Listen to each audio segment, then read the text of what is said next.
విధాత TV ప్రేక్షకులకి నమస్కారం.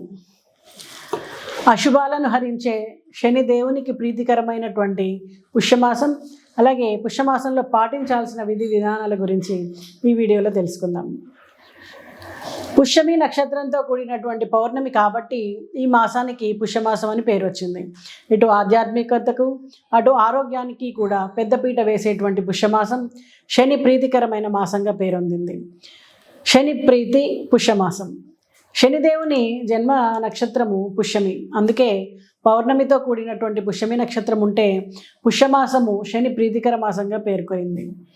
ఈ నెలంతా కూడా శనేశ్వరుణ్ణి పూజించే వారి పట్ల శని ప్రసన్నుడై శుభాలు కలిగిస్తాడని పురాణాలు చెప్తున్నాయి. గరుడ పురాణం ప్రకారం శని ధర్మదేవత.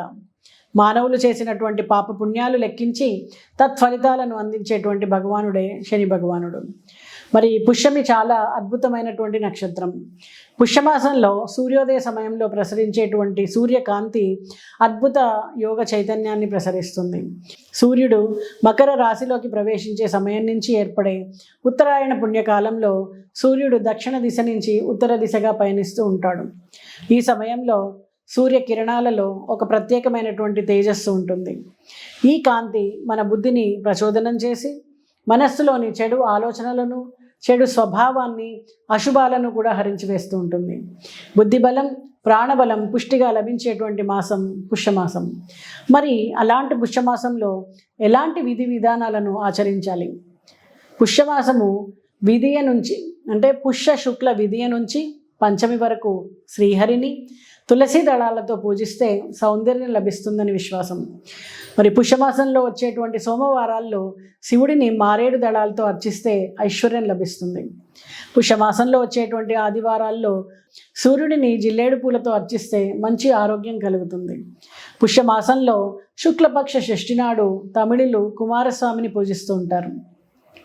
మనకు మార్గశిర షష్ఠి, సుబ్రహ్మణ్య షష్ఠి ఎలాగో తమిళులకు పుష్యమాసము శుద్ధ షష్ఠి అంత విశిష్టమైంది. మరి పుష్య శుక్ల అష్టమి రోజు పితృదేవతలను విశేషంగా ఆరాధిస్తారు. పుష్య శుక్ల శుద్ధ ఏకాదశిని పుత్రద ఏకాదశి అంటారు. ఈ రోజున ఏకాదశి వ్రతం ఆచరిస్తే పుత్ర సంతానం కలుగుతుందని విశ్వాసం. పుష్యమాసంలో వచ్చేటువంటి పెద్ద పండగే సంక్రాంతి. మరి సంక్రాంతి ముందు రోజు జరుపుకునేటువంటి భోగి, చీకటితోటే లేచి చలిమంటలతో చీకటిలను పారదోరుతారు. దక్షిణాయనానికి ధనుర్మాసానికి ఆఖరి రోజు ఇది. భోగినాడు వైష్ణవ ఆలయాల్లో గోదా రంగనాథుల కళ్యాణాన్ని కన్నుల పండుగగా జరుపుకుంటారు.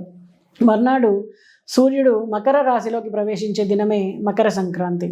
ఈ రోజంతా కూడా భక్తులు పరమ పవిత్రంగా భావించేటువంటి ఉత్తరాయణం ప్రారంభమవుతుంది. మకర సంక్రాంతిని మనము రాత్రిపూట భోజనం చేయకూడదని పురాణాలు చెప్తున్నాయి. సంక్రాంతి నాడు శివుణ్ణి ఆవినేతితేను నువ్వులతోనూ అభిషేకిస్తే దరిద్రం తొలగిపోయి సకల భోగభాగ్యాలు కలుగుతాయని ప్రతీతి. మరి సంక్రాంతి మరుసటి రోజు కనుమ పండుగ చేస్తారు. ఈరోజు ధాన్య రాశులను, రైతులకు వ్యవసాయంలో సహకరించే పశువులను లక్ష్మీ స్వరూపంగా భావించి పూజిస్తారు. పుష్య బహుళ ఏకాదశిని విమలక ఏకాదశి అని, కళ్యాణ ఏకాదశి అని పిలుస్తూ ఉంటారు. నువ్వుల నూనె, సున్నిపిండితో ఒంటిని రుద్దుకొని నువ్వులు కలిపిన నీటితో స్నానం చేయడం, నువ్వుల్ని ఆహారంలో భాగంగా చేసుకోవడము, మంచినీటిలోనూ నువ్వులు కలుపుకొని తాగడం, తిలదానం చేయడము ఈ ఏకాదశి రోజు తప్పకుండా ఆచరించాలి. ఇలా చేయడం వలన శనిదేవుడు ప్రీతి చెంది ఏలినాటి శని దోషాలు తొలగిస్తాడని విశ్వాసం. పుష్యమాసంలో ఆఖరి రోజైన అమావాస్యను చొల్లంగి అమావాస్య అంటారు. ఈరోజు నదీ స్నానాలు చేసుకొని దైవ దర్శనం చేసుకుంటే శుభాలు కలుగుతాయి. పుష్యమాసాన్నే దానాల మాసంగా కూడా అంటూ ఉంటారు. ఈ మాసంలో చేసే నువ్వు గింజంత దానం కూడా అఖండ పుణ్యాన్ని ఇస్తుందని శాస్త్రవచనం. పితృతర్పణాలు వదులుతూ ఉంటారు. ఆబ్దికాదులు ఉంటే వారి పేరుతో అన్నదానాలు, పేదవారికి చేసేటువంటి విశేషించి పుణ్యఫలంతో పాటు పితృదేవతల అనుగ్రహం కలుగుతుందని నమ్ముతూ ఉంటారు.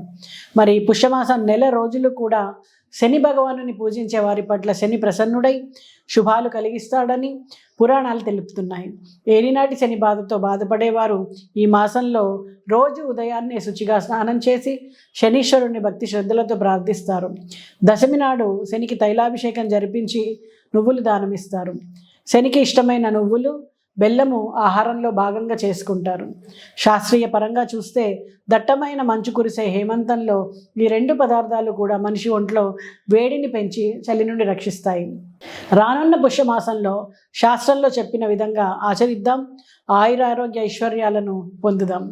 అయితే పుష్యమాసంలో కనుక మీరు బెల్లము కానీ లేదా నువ్వుల్ని కానీ ఎవరికైనా దానం ఇవ్వాలి అనుకుంటే, శాస్త్రోక్తంగా ఇవ్వాలనుకుంటే మన ఆస్ట్రోవిధాత సెంటర్ని మీరు కన్సల్ట్ చేయొచ్చు. అలాగే శనీశ్వరుడికి అభిషేకం కానీ అర్చన కానీ మీ పేర్ల మీద చేయించాలనుకుంటే మీ గోత్రనామాలతో సంప్రదించండి. మీకు ఏదైనా పుష్యమాసానికి సంబంధించి శనీశ్వర పూజకు సంబంధించి డౌట్స్ ఉంటే కింద కామెంట్ రూపంలో మెసేజ్ చేయండి. శుభం భూయాత్.